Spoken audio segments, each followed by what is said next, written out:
안녕하십니까. 세상일교의 심리학자 김성입니다. 민플러스 교육원 원장 김장호입니다. 네. 오늘은 지난 시간에 이어서 나머지 5가지 예상과 관련돼서 5가지 짚어보도록 하겠습니다. 예. 지난 시간에 이제 5가지를 얘기했고 6번째로 그때 말씀하신 게 2024년도 예산안이 오히려 재정 건전성을 악화시키는 예산이다 이렇게 말씀하셨단 말이에요. 네. 근데 전 시간에 말씀하시기로는 정부가 안 쓴다 그랬잖아요, 돈을. 집행을 안 한다, 지출을 안 한다. 네네. 근데 왜 재정 건전성이 악화될까요? 그러니까 올해 그 예산안이 이제 656억 한 656조 3천억 정도 된다 그랬잖아요. 네. 그런데 그게 작년에 비해서 얼마가 늘은 거냐면 2.8% 늘은 거예요. 그럼 이제 예산 규모가 이제 2.8% 늘었다는 건데 그전에는 보통 5% 정도씩 늘었어요. 계속. 근데 2.8%니까 조금 늘었다는 거잖아요. 그래서 이제 조금 느리고 예산을 아껴 쓰겠다. 긴축재정, 건전재정 이렇게 이제 얘기를 한 거란 말이에요. 네네. 그러면은 그 말만 들으면은 그런 거 같네 이렇잖아요. 근데 이게 얘기를 반밖에 안 한 거죠. 무슨 얘기냐? 근데 세수가 마이너스 2.2%가 줄어들어요. 그게 그래서 내년도 예산에서 정부가 재정 수지 적자를 목표가 마이너스 45조예요. 올해가 마이너스 59조고. 이미 그건 되고 있고. 그 다음에 내년에는 이렇게 줄여서 예산을 2.8%밖에 안 늘렸는데도 세금이 안 들어온단 말이에요, 세수가. 45조. 적자라는 거예요. 45조가. 그게 목표예요. 그게 무슨 건전재정이에요? 건전재정. 그지? 적자 재정. 마이너스 재정. 네, 마이너스 재정이지. 이놈들이 그 경제를 다 말아먹고 있는 거네, 지금. 그죠. 국가 예산. 네, 그러니까 이제 말이 안 되는 얘기를 하는 거예요. 그래서 한 얘기만 들으면, 뭐 이제 아껴 쓰네 이런 건데, 그 다음 얘기 보면, 이게 무슨 건전재정이야. 이렇게 이제 의문을. 이게 마이너스 난 건 다 부채가 됩니까? 부채로 가는 겁니까? 마이너스 되는 거예요? 네. 그거는 이제 부채를 발행하거나 다른 방법을 쓰는데 그건 이제 다음번에 또 어떤 방법으로 해결하려고 하는지 어쨌든 마이너스는 있다. 일단 마이너스다. 얘들은. 그러니까 그 전까지는 마이너스는 아니었죠. 문재인 정부 때만 해도. 문재인 정부 때 마이너스 그거 남았다 그랬잖아요. 남았죠. 남아가지고 문제였죠. 윤석열이 되자마자 마이너스로 갔다는 거죠. 그렇죠. 너무 세금 깎아준 거 크다고 봐야 됩니까? 감세. 그쵸. 감세. 부자들 또 하나는 경기가 안 좋으니까 감세를 안 해줘도 세금이 안 들어오는 거예요. 그러니까 돈이 버는 게 적으니까. 2가지. 경기가 안 좋아서 세금이 전체적으로 줄은 거. 그 다음에 감세. 그 중에서 감세가 문제인 거죠. 경기가 안 좋게 되는 것도 윤석열 책임이 크잖아요. 그렇죠. 외교를 이상하게 해가지고. 중국을 적대시했다는 거예요. 그렇죠. 다 지가 저지른 거네. 그렇죠. 자업자득입니다. 국민만 피곤한 거죠. 그렇군요. 네. 자, 그래요. 근데 건전재정이 아니라는 건 이제 확실하게 알겠는데요. 네네. 지출 줄이려고 하면 구조조정 많이 할 수밖에 없지 않습니까? 그렇죠. 네. 근데 추경호가 지출구조 혁신에서 알차게 쓰겠다 이런 얘기를 했던 걸로 기억하는데요. 네. 뭐 또 뻥인가요? 추경호에는 입만 열면 거짓말을 해요. 얘는 거짓말의 달인이구나. 그럼 이제 이게 무슨 얘기냐? 그럼 이제 지출 구조를 혁신해서 이제 알차게 쓰면 좋은데, 그러면은 이게 어떻게 되냐면 이제 왜 이제 이렇게 재정 규모를 줄이냐. 이렇게 됐을 때 그 줄인 데가 지방 교부세, 교육청 교부금이에요. 그럼 원래 국세가 들어오잖아요, 수입이. 국세가 들어오면 자동빵으로 40%는 내려줘야 돼요. 왜냐면 지방세들이 다 적잖아요. 그러니까 국세로 많이 들어오잖아요. 그럼 국세 중에서 지방 교부세라고 해서 20%를 내려줘야 되고, 그 다음에 교육청에다가 지방 교부금. 그러니까 지방자치단체는 교부세. 그 다음에 이제 교육청에는 교부금. 그래갖고 20%씩 내려줘야 돼요. 자동빵으로. 근데 이제 세금이 들어오는 게 없어. 그러니까 안 내려주겠대. 그래갖고 15조씩 깎아뿐 거예요. 이게 무슨 지출구조 혁신이에요. 그냥 돈이 안 들어와서 안 주는 거지. 그러네. 그냥 자동빵으로 안 주는 거예요. 돈 없어서 못 준다는 거잖아. 돈 없어서 못 준다는 거죠, 배째라. 그럼 그 지방하고 교육청은 어떻게 해? 근데 이걸 무슨 지출구조를, 구조조정을 잘해서 한다고 사기를 치고 있는 거예요. 그럼 지방정부나 그 교육청이 이걸 그냥 가만히 받아들여요? 어떻게 자기들 일을 못 할 거 아니에요? 일을 못해도 뭐 어떻게 해요? 답이 없죠. 데모하면 안 돼요? 예? 지방정부가 다 그러니까 뭐 해서. 그건 이제 또 지방선거 때 또 이제 주민들이 이제 손을 봐야죠. 하여튼 그냥 지금 돈 없으니까 안 주는 거를 다 떼오고 있는 상황이라고 봐야 되겠네요. 그렇죠. 그래서 이런 문제를 가지고 이제 뭐 이렇게 자기네들이 알차게 쓰고 살림 줄여서 하니까 이러면서 이제 사기를 칠 게 아니고 사기 치지 말고 국민들 죄송합니다. 세수를 우리가 감세하고 이렇게 해서 너무 줄여가지고 지금 지방 교부세나 교부금도 못 주게 생겼습니다. 정말 죄송합니다. 이렇게 사과를 해야지. 그리고 자신 없으면 빠지시든가. 다른 사람 능력 있는 사람 판에서. 그리고 7번째로 꼽으신 게 재정 책임성 문제 이런 걸 얘기하셨는데요. 이건 네. 무슨 얘기일까요? 윤석열이 이제 그 정기국회 시작할 때 또 시정연설, 대통령님까지 와서 시정연설 한번 해야 될 거 아니에요? 했어요? 했어요, 이번에. 네, 워낙에 관심이 없으시구나. 저 안 봐요, 요즘. 꼴 보기가 싫으신가? 네, 보다 보면 스트레스 받아서. 네, 나왔어요. 나와가지고 뭐 이번에 뭐 도리도리까지는 안 했는데, 내년에는 우리 한국 경제가 잠재 성장률을 뛰어넘는 성장을 하게 될 거다. 이렇게 얘기한 거예요. 거짓말은 이 새끼. 더 잘하죠. 먼저. 큰 거짓말을 하는 놈이네. 지금 IMF OECD에서 다른 나라 다 올리는데 우리나라만 깎고 있잖아요. 그래서 1.5% 경쟁 성장률, 내년 성장률. 근데 무슨 잠재 성장률을 뛰어넘어요. 그리고 막 G7을 능가하는 경제로 뭐 이렇게 하는데 이런 걸 하려니까 이번에 예산안 좀 잘 통과시켜 주셔. 이렇게 얘기한 거예요. 잘해보겠다고. 근데 국회에서 그거 믿는 사람 있을까요? 네? 믿는 사람 있을까? 그러니까 이제 싸우다가 이제 결국 이제 합의해서 처리를 해줬는데 그럼 이제 이번에 이제 그러면 이제 그 말만 들으면 그래 내년 경제를 이 예산을 가지고 어떻게 잘 써서 윤석열이 경제를 성장시키려고 하지? 이렇게 이제 우리가 물음표를 갖잖아요. 근데 뜻 봤더니 어떤 상황인 거냐? 2.8% 증가했다 그랬잖아요. 2.8%. 근데 예산 우리 물가가 올해 3.5%예요. 물가가. 네. 그럼 3.5%보다 낮잖아요. 그렇죠. 거기다가 이제 성장률을 1.5% 정도 하면 한 4% 정도 생각을 해야 되잖아요. 예산을 거기에 맞게 편성을 해야 똔똔은 되는 거 아닙니까? 최소한. 지렛 때려서 경기를 살리고 안 살리고 둘째 치고. 근데 2.8% 올린 건 물가도 못 올라가는 거잖아요. 물가도 못 따라가고. 그럼 이건 사실은 재정이 는 게 아니고 오히려 준 거잖아요. 이걸 가지고 무슨 G7을 능가하고 잠재 성장률을 뭐 높이 하고 그거보다 높고 말이 안 되는 얘기를 이게 초등학생도 그런 거는 그러니까 G7의 능가가 아니라 G7에 여행 가겠다는 얘기 아니었을까? 그건 이제 예비비하고 그죠 돈 모아서 예산 G7을 내가 다 다녀서 능가하겠다 다 다녀서 이제 거기 갈 데도 없어요. 한 번씩 갈 데 없어요. 전 세계 여행을 좀 해보겠다. 이제 남극이나 이런 데 가봐야지. 갈 데가 있겠어요. 하여튼 윤석열이 남극이는 저기 디오로 이런 게 없는데 마트가. 자, 윤석열 정부가 그러면 지출을 늘렸어야 한 건가요? 아니, 이제 그 대목 저기 하기 전에, 그러니까 이제 그러면은 이제 왜 그러면은 얘가 이제 2.8%가 사실은 물가 상승률이나 경제 성장률을 감안했을 때 마이너스 재정을 짠 건데, 그럼 이게 이제 왜 그 한국 경제를 이렇게 끌어올리는 발판이 된다, 이렇게 주장하는 게 억지 주장이고 거짓말이냐? 네. 올해를 보면 돼요. 올해. 네. 올해 이렇게 보면 어떤 문제가 있냐면은 올해 경제가 진짜 안 좋았잖아요. 네. 그러면 이제 GDP가 성장을 하려면 소비가 있고, 그렇죠. 투자가 있고, 네. 순수출. 그래서 수출을 얼마나 잘했냐, 여기서 얼마 남겼냐, 그 다음에 투자에서 들어가고 성장이 얼마나 올랐냐, 소비를 얼마나 해서 성장. 요 세 개를 합치면 GDP가 나오잖아요. 네. 근데 수출은 아웃됐다는 거 아시잖아요. 거의 꼴찌로. 네. 투자도 뭐 미국에는 가지고 우리나라 안 한다는 거 아시잖아요. 네. 근데 그럼 이제 소비가 남은 거예요. 네. 근데 이 소비가 민간 소비는 약간 늘었어요. 0.16% 정도. 0.16%. 살짝 올랐어요. 그러니까 이건 마이너스는 아니에요. 근데 정부가 지출을 안 하니까 정부 지출 소비가 마이너스 2.1% 줄었어요. 그럼 이게 뭐예요? 정부가 경제 성장률을 깎아먹은 거잖아요. 그렇죠. 근데 올해 예산은 더 저기 오히려 줄은 거잖아요. 근데 무슨 경제 성장을 하냐 이 얘기죠. 그래서 이미 올해를만 딱 놓고 봐도 저거는 거짓말이다. 내년엔 더 나빠질 거다. 더 나빠질 거다. 이걸 이제 알 수가 있다는 거예요. 그래요. 윤석열이는 모르고 그런 얘기를 하는 거겠죠? 그럴 가능성이 높죠. 설마 알고 걔가 할 것 같지는 않고 모를 것 같아. 이런 얘기 무슨 얘기인지. 모르면 용감하죠. 주변에서 이제 써주고 읽었겠죠. 그죠? 네네네. 모르면 용감합니다 정말. 세상에 제일 무서운 게 모르는 사람이 너무 부지런하면 되게 무서운 거잖아요. 맞습니다. 부지런한 건 걔는 술 마실 땐 부지런한 것 같긴 한데. 자, 그러면 정부가 지출을 늘려야 된다라는 얘기를 하신 건가요? 이제 재정의 이제 역할이라는 게 어떤 거냐에 대해서 우리가 이제 생각을 해봐야 되죠.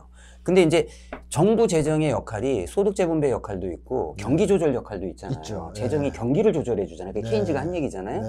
경기를 조절하는데 그건 경기 조절하는 기본 방식이 뭐냐면 경기가 호황이 되면 세금도 많이 들어오잖아요. 네. 그러면 세금 많이 들어오니까 많이 써다 이러질 않아요. 네. 오히려 호황이 돼서 뻐글뻐글하면 이게 이제 거품이 오거나 너무 활활 타오르면 이걸 조절을 해야 되잖아요. 그렇기 때문에 오히려 이럴 때는 정부가 지출을 줄여요. 세금이 많이 들어오지만 줄여요. 이게 경기 조절입니다. 근데 경기가 하강을 하면 써야죠. 오히려 정부가 세금은 적게 들어와도 정부를 마중물로 쓴단 말이에요. 네. 그래서 이제 경기를 부양하는. 케인즈가 이제 여기에 금이 있다. 와서 그러면 이제 곡괭이 가고 트랙터 오고 이러면서 이제 굴삭기 오고 그러면서 이제 이래서 경기가 살아난다 이 얘기를 하는 거잖아요. 그게 이제 정부의 경기 조절 기능인데 이제 윤석열 얘기는 이 말이 안 되는 얘기를 하는 거죠. 이 축소된 예산을 가지고 이제 오히려 부양하겠다. 소비를 오히려 민간 소비를 갉아먹고 있는 네. 이제 이런 짓을 하고 있기 때문에 이 재정의 역할에 대한 전혀 이해가 없다. 이제 이렇게 얘기를 할 수가 있는 거죠. 네. 근데 뭐 지출을 늘리고 싶어도 늘릴 돈도 없는 거 아니에요? 그렇죠. 지금 네, 세수 네. 감소해서. 네네.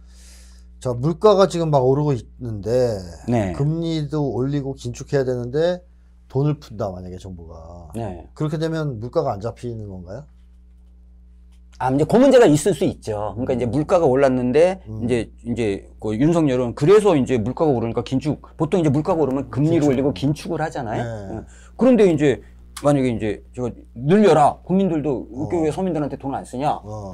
재정이 이렇게 기능을 못하네. 이제 이렇게 얘기하는 게 좀 잘못된 비판 아니냐? 네. 이제 이런 얘기를 이제 할 수가 있잖아요. 예. 근데 그거는 이렇게 재정 정책과 이제 통화 정책을 이렇게 잘 봐야 돼요. 그러니까 이제 물가가 오르면 이 물가를 잡기 위해서 한국은행은 금리를 올리죠. 네. 그러나 정부 재정은 뭐 해야 됩니까? 그 물가가 오르는 데 고통받는 서민들한테 맞춤형 재정 지원을 해줘야 되잖아요. 네. 그래서 통화 정책과 재정 정책을 조합을 해서 네. 이제 운영을 하는 거다. 이제 이게 이제 정부의 기능인데 뭐 아무 생각이 없는 거죠. 예. 이제 이런 문제가 이제 하나 있을 수 있고요. 그 다음에 이제 또 이게 이제 거짓말이라는 게 뭐냐면 그럼 윤석열 정부가 돈 안 풀었습니까? 그렇게 막 살림을 아껴서 쓴다는데 돈 안 풀었어요? 많이 푼 거로 지금 말씀하셨죠, 전에. 그렇죠. 집사라고 돈 특례보금자리 40조 풀었어요. 44조. 근데 그게 뭐예요? 집값 올리는 거잖아요. 물가 올리는 거고. 그러니까 이게 도대체 이걸 정책이라고 할 수 있냐. 이런 문제가 생기는 거죠.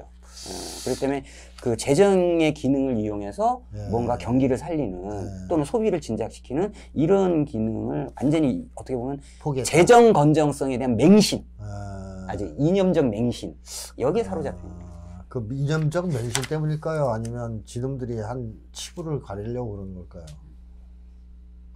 그러니까 이제 사실은 이제 전 정권을 공격하기 위한 수단으로 이제 얘기를 하는 거죠. 문재인이 돈 많이 썼다. 우리는 적게 쓰고 재정 건정성 하겠다. 이런 이제 차별을 위해서 하는 건데 너무 오바를 해가지고 좀 바꿀 건 바꿔야 되는데 끝까지 가는 거지. 근데 뒤지는지도 모르고. 근데 이게 뭐 그 차별화하려고 그래서 그거나 이거 부동산 집값 하락 막으려고 돈 푼 거는 차별화도 아니잖아요. 그건 이제 철저히 이제 그 부자를 위한 그 정책을 하는 거죠. 총선용이라고 볼수 있고. 그렇죠. 예. 그러니까 이제 그야말로 경제 운용을 네. 자기들의 정치적 목적과 이익을 위해서 숙대밭을 만들고 있는 거다. 그러니까 이제 앞뒤가 맞는 말이 하나도 없잖아요. 일관성이 있는 건 오직 부자와 정권의 이익 이렇게 돼 있는 거예요. 그거는 이제 확실하게 챙기고 이것을 최선봉에서 하고 있는 게 추경호라고 보면 되는 겁니까? 그렇죠. 그러면 이제 지난번 추경호는 왜 추경을 안 하는지 모르겠어요. 그러게요. 저기 집행을 안 하면은 집행을 안 한다고 원래 감액을 하든 증액을 하든 추경 예산을 편성을 해야 되는 거거든요. 근데 추경 편성이 안 하고 그냥 쓰지 마라 이런 거 아닙니까? 이름을 바꿔야 돼. 추경오로. 그러게. 추경호. 추경호. 호가 왜 들어가? 오라 그래야지. 저도 호자 들어갔는데 아우 짜증나. 자, 그러면 8번째로 말씀하신 게 자원 배분 기능이 악화된 예산 구조다 이번에 그런 얘기를 하셨는데요. 네. 어떤 점에서 그렇게 보십니까? 그러니까 요 문제는 그 이제 윤석열 정부뿐만 아니라 우리나라 정권들의 이제 일반적 특징이기도 해요. 여태까지. 근데 이제 그 이스턴가 하는 사람이 이제 우리 교과서에 보면 정치란 무엇이냐 했을 때 자원에 대한 권위적 배분이다 이렇게 얘기했잖아요. 근데 윤석열은 거의 뭐 깡패적 배분을 하고 있는 거잖아요. 배분 안 하죠. 자기가 다 먹지. 그렇죠. 우리는 받은 적이 없는데. 그럼 이제 자원이라는 게 좁게 보면 이제 국가 재정으로 예산이 들어오면 이걸 지출을 해가지고 자원을 배분하는 방법이 있고 크게 보면 아까 이제 뭐 공공복지 그 다음에 이제 그 통화 재정 정책, 그 다음에 이제 뭐 경기 조절, 이제 이런 다양한 해서 굉장히 광범위한 분야에서 자원을 배분하는 기능이 이제 있단 말이에요. 근데 그 자원 배분을 봤을 때 우리나라 전체적으로 자원 배분이 어떻게 되냐 딱 보려면 뭘 봐야 되냐면은 이제 그 재정의 규모가 어느 정도가 되냐. 그 다음에 이제 그 국가 부채가 어느 정도가 되냐. 그 다음에 이제 조세 부담률이 어느 정도가 되냐. 요런 게 이제 전체적으로 이제 크게 봤을 때 자원을 배분하는 기능인데요. 근데 우리나라의 그 재정 규모가 OECD나 이런 나라에 비해서 매우 떨어져요. 한 10% 정도 차이 나요. 그러니까 GDP 대비 그 나라의 국가 재정이 차지하는 비중이 어느 정도냐. 이제 이런 문제겠죠. 근데 우리나라가 한 37% 선밖에 안 돼요. 다른 나라들은. 근데 이제 그 OECD 평균이 한 46% 넘는단 말이에요. 그러니까 9%에서 10% 정도 차이 나는 거예요. 그러니까 일단 재정 규모 자체가 이 잽이 안 돼요. 작다. 이런 거고요. 그 다음에 이제 그 국가 부채도 보면은 우리나라가 이제 부채가 늘긴 늘었죠. 늘긴 늘었지만 그래도 이제 한 58% 정도, 58%인가? 아니 48%. 48%. 예, 그러니까 50%가 안 돼요. 우리가 국가 재정 부채가. 근데 외국 OECD 같은 경우는 92%란 말이에요. 그러니까 그런 이제 요즘 그래서 이제 윤석열이 이것 때문에 이제 우리나라가 이제 또 이게 OECD처럼 재정이 이제 문제가 되면 안 된다 이런 얘기하면서 재정 건전성 얘기하는데 일반적으로 이제 OECD 국가들에서 통용되는 개념은 재정 건전성 개념은 안 써요. 어떤 개념을 쓰냐? 재정의 지속 가능성이라는 말을 씁니다. 네. 그래서 이제 일정 부분에 이제 국가가 부채를 내더라도 그것이 이제 경기의 마중물 역할을 하고 경기가 살고 그러면 세수가 들어오고 그래서 장기적으로 또 재정 건전성이 돌아온다. 이런 선순환 구조를 염두에 두면서 얼마나 재정이 지속 가능하냐를 보지 당장 돈 이거 짜야 이제 이런 식으로 생각을 안 한단 말이에요. 그런 의미에서 이제 국가 부채를 보는 시각 이런 데서도 이제 우리나라 국가 부채는 오히려 이제 서구에 비해서 지속 가능성이라는 측면에서 보면 훨씬 더 활용될 여지가 많다. 이제 요런 게 있을 수 있고, 그다음에 조세 부담률도 OECD 같은 게 한 35% 된단 말이에요. 근데 우리나라가 30%가 안 돼요. 한 20 몇 프로. 그런데 이제 5% 차이밖에 안 내니까 세금을 많이 내는 편이죠. 근데 복지는 어디 갔어? 쟤네는 35% 걷어갖고 고부담 고복지 하는데 우리는 5% 차이밖에 안 나는데 복지는 어디 갔어? 우린 저부담 저복지 국가라 그러잖아요. 그렇죠. 그러니까 이런 측면에서 놓고 봤을 때 이 자원의 배분, 이제 조세를 얼마나 걷어서 어떻게 쓰느냐, 그다음에 국가 부채와 이제 이런 관계를 어떻게 설정해서 운용하느냐, 그다음에 재정 규모가 어느 정도 비중으로 나라를 이렇게 돌리느냐 이런 걸 봤을 때 우리나라의 양적인 규모는 뭐 이탈리아를 제꼈다 등등 하면서 이제 선진국 규모인데 이 재정을 운영하는 그 규모나 질이나 이런 걸 봤을 때는 개발도상국 수준이다. 이런 간극이 있는 거예요. 형편없다. 이게 이제 정치의 수준인 거죠. 정치의 수준. 이게 자원 배분에서 문제가 OECD 국가는 최소한 그래도 국민들 눈치를 보는 그렇죠. 국가 경제 운영을 한다면 한국은 규모 자체는 이미 커졌는데 OECD 수준에 도달했는데 윤석열도 뚱치는 크잖아요. 그 배도 나왔죠. 근데 그놈이 운영하는 걸 보면 철저하게 내가 다 처먹겠다. 안 돌아가는 거죠. 국민들한테 줄 건 없다. 개발도상국 수준의 경제 운용이다. 그렇죠. 이런 얘기죠. 이번에 그 예산을 봐도 그런 게 보인다라는 것이고요. 그래서 예산에서 이제 이렇게 좀 드러나는 딱 자원 배분 문제 이런 걸 딱 보면 역대도 그렇지만 우리나라에서 전체 예산 구조 중에 예를 들어서 이제 국방 예산, 경제 예산, 복지 예산 이렇게 나누면 경제 예산이 한 14% 되고 근데 OECD는 얼마 되냐 했을 때 경제 예산이 그 10%밖에 안 돼요. 근데 우리나라는 5% 정도가 더 많은 거예요. 그 다음에 이제 국방 예산이 OECD는 한 3% 정도밖에 안 돼요. 근데 우리나라는 7.6%인 거예요. 알잖아요. 우리나라 이제 국방 예산 많은 거. 미제 무기 사줘야 되니까. 그 다음에 이제 복지, 사회공공복지 예산 이렇게 딱 보면은 이제 어느 정도냐 했을 때 저기 OECD가 51%가 넘어요. 근데 우리나라는 37%밖에 안 돼요. 여기다 적게 쓰는군요. 그러니까 이 예산 구조만 딱 놓고 봐도 경제, 그럼 여기서 말하는 경제 분야다, 군사 분야다, 공공복지 분야다. 근데 이 경제 분야를 할 때는 이게 다 재벌 지원하는 거예요. 맞아요. 그렇죠. 그 인프라 깔고 이런 얘기를 되잖아요. 재벌한테 퍼주는 거다. 그거는 이제 OECD 같은 경우는 자기네들 한 10% 쓰고 나머지 알아서 해라 이런 건데 이제 우리는 이제 재벌도 거기다 엄청 퍼주는. 그러니까 이건 복지 예산이 아니라 이제 재벌 뒷봐주는 예산과 관련돼 있는 거죠. 또 미국도 퍼줘야 되고 국방 예산. 그러니까 예산 구조 자체가 이렇게 이제 왜곡된 구조가 그러니까 자원 배분이 복지 쪽으로 이동하기가 굉장히 힘든 이제 이런 국민들을 거죠. 위해서 쓸 돈을 엉뚱한 데 쓰고 있다 이렇게 봐야 그렇죠. 되겠네요. 그게 이제 올해 예산에서 이제 그 아주 재밌는 현상이 나타난 게 통일 외교 쪽 예산이 14%가 늘었어요. 오. 좀 이상하지 않아요? 통일은 반대하는 무력 통일을 하려는 놈들 아니에요? 뭐 외교도, 그런 것도 외교도 들어갔어요 여기? 통일 예, 외교? 통일 외교 안보 예산. 이건 해외여행이잖아. 그러니까 그게 14%가 늘었는데 요즘 통일하면 우리가 이제 남북이 교류하고 개성공단 뭐 이런 거 하면 들어가는 돈이니까 근데 그거 다 깎았잖아요. 감원시키고. 그리고 뭐 지금 통일의 생각도 없는데 그런 거는. 그럼 이제 왜 늘었냐? 우크라이나 지원.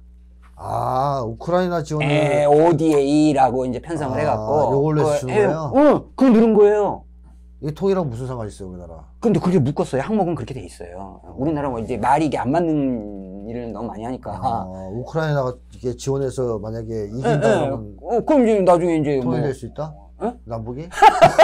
연결이 한다는데? 그렇게 생각할 수도 있겠죠. 하여튼 이제 우크라이나 돈을 줘야 되겠는데 마땅히 줄 게 없으니까 이런 식으로 편성을 해서 그렇죠. 돈을 주고 있다 이런 거죠. 그거 이제 혹시나 해서 이제 뭐 방산 뭐 K 방산 해가지고 이제 팔아먹으려는데 그거 뭐 정부가 안 산다며 우크라이나 여기 저기 폴란드 정부가 하여튼 일이 돼 있는 거예요. 엉망진창. 그러니까 이런 걸로 봐서 우리나라의 기본적인 패턴의 예산 안에조차도 크게 봐도 그렇고 작게 봐도 이 예산 안에조차도 이 지출 구조가 이제 기형적으로 이제 집중돼 있다. 민생을 위한 예산이 구조적으로 늘릴 생각이 없어요. 그러면 9번째 또 얘기하신 것이 소득 재분배 기능 얘기하셨는데요. 네네. 이번 예산이 이쪽에도 별로. 네. 근데 이게 굉장히 유명한 얘기인데 우리나라의 사회 공공복지 예산이 OECD의 절반 정도밖에 안 된다. 그리고 OECD 전체로 뭐 꼴찌다. 아주 부끄럽다 이런 얘기를 많이 하잖아요. 이제 이런 건데 그 중에 이제 우리가 이제 보건의료 이제 그 꼴찌지만 한 이제 OECD 평균 한 60% 정도, 61% 정도도 안 되지만 그 중에 33% 정도가 자원이나 소득 분배까지는 어디에 들어가냐면 보건 쪽에 들어가요. 건강 요쪽에 들어가고 그다음에 이제 노령연금이니 뭐 이런 거 관련 이제 노인들 쪽에 들어가는 게 한 25%. 그다음에 이제 가족 이제 애들 돌봄 뭐 이런 거 지원하는 거 있잖아요. 요런 게 이제 한 11%. 요렇게 구성이 돼 있는 게 이제 복지 예산 구성이란 말이에요. 복지 예산 구성인데 이번에 이제 그 추경호가 이제 그 예산 해설하면서 이게 서민 예산이라는 거예요. 무슨 예산? 서민 예산. 서민 예산. 네, 그다음에 이제 약자 복지 예산. 원래 약자 복지라는 말도 잘 안 써요. 복지는 보편적인 국민 복지지. 그럼요. 무슨 약자 복지냐 무슨 희애도 아니고. 그러게요. 당당한 국민이 세금 내고 받는 건데 이제 권리를 누리는 거죠. 근데 거기 이제 18조 원을 늘렸다 이거예요. 서민 예산, 약자 복지 예산으로. 자기가 지돈인가? 지돈 올리는 것처럼 그래. 근데 그게 원래 그 중위소득을 이렇게 올리는 기준이 있고요. 그다음에 기초 이런 거에서 이제 기준이 있어요. 그냥 그거의 계산식을 바꾼 거예요. 거기다 이제 그 집어넣으면 바뀌게 돼 있어요. 그다음에 그럼 이 예산이 왜 늘어날 수밖에 없냐? 일단 시계 집어넣으면 그렇게 이제 자동방으로 늘어나는 게 있고 또 하나는 뭐냐면 65세 노인들이 늘어났잖아요. 그러니까 그냥 자연스럽게 느는 거죠. 그러니까 이건 뭐 이렇게 정부가 뭐 이렇게 특별히 생각해서 하는 게 아니라 그러니까 65세 노인이 많고 법적으로 그 계산이 딱 돼 있고 그냥 늘어난 거예요. 그걸 자기네가 마치 안 줄 것도 주는 것처럼 이렇게 얘기를 하는 거죠. 그래서 그건 자연 증가분이고 대신에 보건의료 부분 아까 제가 말씀드렸잖아요. 그걸 얼마나 20% 깎아버렸어요. 보건의료 쪽은. 요즘 이제 보건의료 노조는 데서 난리잖아요. 자기네들이 코로나 때 이렇게 했는데 코로나 전문 병원들의 의사들이 하나도 없고, 그죠? 난리가 났잖아요. 지금 폐업하고 문 닫는다. 근데 그 예산 하나도, 그러니까 코로나 때는 영웅이라고 해서 탁 해놓고 지금은 나 몰라라. 그거 다 망하고 있어요. 근데 이거 예산으로 보완을 해야 될 거 아니야. 그런 게 다 까긴다. 그러니까 이게 소득 재분배 기능이 있냐. 심각하네. 돈 쓰는 게 새끼들. 조금 더 이제 한두 가지 더 보면 이제 공공임대가 이제 우리 주거 문제에서 요즘 전세 사기다 막 이 주거로 인해서 피해받는 분들이 많잖아요. 그래서 이제 장기적으로 이제 공공임대를 늘려야 된다 이제 이런 얘기를 많이 하는데 그 예산이 7천억 원밖에 안 돼. 7천억. 언발의 오줌 누기지 뭐 장난치나. 예를 들자면 이런 겁니다. 돈을 진짜로 써야 될 때는 안 쓰고 엉뚱한 데 쓰고 뭐 그런 거죠 지금. 자, 좀 짜증난 얘기가 계속 이제 들었는데 마지막 남았습니다. 하나. 윤석열 정부가 부족한 세수를 외환평형기금으로 메꾸고 있다. 네네. 이게 어떤 얘기입니까? 이제 외환평형기금도 이제 국채의 일종이긴 해요. 예. 근데 이제 외환평형기금의 용도는 이런 거예요. 그러니까 이제 환율 전쟁이 벌어지잖아요. 그 이제 우리나라의 이제 환율이 예를 들어서 1,300원, 1,400원 올라갔다. 이제 이렇게 되면 우리나라 돈값이 똥값이 된다 이런 얘기잖아요. 네. 그렇게 되면은 어떻게 되냐면 우리가 보유하고 있는 달러를 팔아서, 그죠? 어. 달러를 팔아가지고 이제 방어한다. 이렇게 방어를 하는 네. 이제 그 이제 원화 자산이 늘어나는 거잖아요. 그런 데 쓰는 돈이 외환평형기금이에요. 그걸 일정 정도 보유하고 있습니까? 국가가? 이제 그거는 이제 그 공적 자금을 통해서 그 채권을 발행해갖고 기금을 조성해서 쓰는 돈이죠. 근데 이제 작년부터 이제 그 올해 초까지 이제 그 외환 보유고 한 470억 중에서 이제 그거 방어한다고 많이 썼어요. 이제 600억 정도 썼는데 그러면은 이제 요렇게 했는데 이거는 이제 외환평형기금 회계잖아요. 네. 근데 요거를 일반 회계로 돌려서 그러니까 원화 자산이 많이 쌓여 있잖아요. 달러를 네. 팔았으니까. 네. 이제 이래가지고 환율 방어하려고 이제 근데 원화 자산이 많이 쌓였으니까 요거를 갖다 쓰겠다는 거예요. 이거 보이니까. 네. 돈 있네. 네. 그러니까 정상적으로 한다면 원래는 세금이 모자라면 국채를 발행해서 메꿔야 되잖아요. 네. 근데 국채 발행한다면은 지가 재정 건전성 얘기했는데 국채를 발행을 못 하잖아요. 그러니까 혀가 꼬인단 말이에요. 그러니까 여기 있는 걸 갖다 쓰려고 하는 거예요. 이런 편법을 해가지고 아주 기가 막히니 엽기적인 발상을 했던 그래서 아주 웃음거리가 되는 이제 그때 난리가 났었어요. 이제. 여기저기서 전문가들은 뭐 이제 네. 미쳤구나 너희들 뭐 이런 식으로. 그죠. 이거는 법적으로 문제가 없는 거예요? 법적으로 문제가 없을 가능성이 있죠. 그러다 보니까 이제 같은 국채에서 이제 회계 전환이 가능하다 이렇게 돼 있는 건데 정상적인 방법은 아니죠. 그러니까 이게 불법이다 아니다 이런 것보다 편법적 편법. 그러니까 이거는 다툼이 있다고 봐야 돼요. 그래 이걸 쓰면 네. 나중에 정작 중요한 그 써야 될 곳에 못 쓰게 되는 거 아닙니까? 아니 이제 원화를 내놓고 네. 달러를 사야 될 때 그럼 네. 이제 그때는 그럴 경우는 또 달러를 비싸게 사야 돼요. 네. 이제 그 이렇게 우리 환율을 좀 올리려고 이렇게 그때 비싸게 준단 말이에요. 그럼 이제 또 원화가 더 많이 필요하죠. 그럼 이거 갖고 있어야 돼 항상 그 관리하기 근데 위해서. 없어요. 그 이제 문제가 다 썼어. 여기다 딴 데 썼잖아. 그럼 어떻게 해요? 외환 평형 이거 못 한다는 거 아니에요, 그러면? 이제 기능이 약화되는 거죠. 기능이. 다 갖다 쓰는 건 아니니까. 그럼 그때 되면 이제 도저히 안 되면 국채를 발행할 수도 있겠네요. 그렇지. 그러니까 정상적으로는 국채를 발행하는 게 맞아요. 근데 그 말은 죽었다 깨나 하기 싫은 거예요. 그래요? 국채 발행하면 돼, 그냥. 그럼 뭐 누가 뭐라고 합니까? 그거를 하기 싫은 거예요. 얘들은 왜냐? 우리는 재정 건전성이야. 그거 아까 맹신이라 그런 표현했거든요. 거죠. 국채를 발행하면 너무너무 싫어하나 봐요. 그러면 사채라도 발행하든가. 그렇죠. 국채를 발행하기 싫어. 그렇죠. 윤석열이 개인의 빚을 내는 이렇습니다. 자, 어쨌든 그 2024년 예산을 가지고 10가지 문제점을 쭉 짚어봤습니다. 네, 일반인들이 이게 참 접근하기 어려운 내용이란 말이에요. 어려운 내용이죠. 네, 저도 뭐 들으면 뭔 소리야 이런 게 있으니까. 저도 공부해서 이렇게 좀 어떻게 설명을 네. 좀 이렇게 쉽게 하려고 했는데 잘 됐는가 모르겠습니다. 이게 어려우니까 장난질을 치기가 쉬울 것 같습니다. 예. 그 국민들 잘 모르니까. 그래서 부족한 건 그 나라 살리는 곳에 들어가보세요. 네네. 그런 데서 어쨌든 이 문제를 계속 전문적으로 짚어서 이렇게. 건드려야 될 것 같습니다. 네네, 맞습니다. 그 증거정당들도 그 얘기를 많이 해야 되고. 네네네. 자, 어쨌든 뭐 중요한 얘기를 해주신 것 같고 올 한 해도 계속 좋은 얘기 쉽게 어려운 얘기 쉽게 풀어서 잘 설명해 주시기를 기대합니다. 자, 오늘은 요거를 마치겠습니다.